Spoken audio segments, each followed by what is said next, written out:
Kemudian pertanyaan yang ketiga, Abu, bagaimana ciri-ciri guru mursyid yang layak untuk kita ikuti? Guru yang dia ke mursyid. Yang pertama, tak kala nilai. Hakikat daripada menuntut ilmu adalah menghilangkan kejahilan. Setelah na ilmu kagadah jahil benar ke amal kedua gile.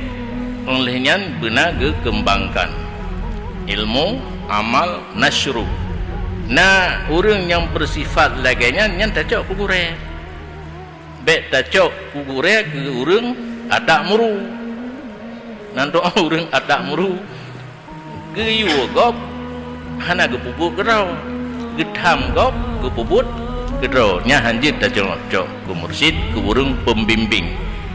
Lagi pembimbing bak tulis skripsi cik, bak tulis tesis. Kan orang kasarjana kali gelah kerau, kali di punya diskusi draw goroje dengan dosen dan sebagainya. Tak cok pembimbing katanya.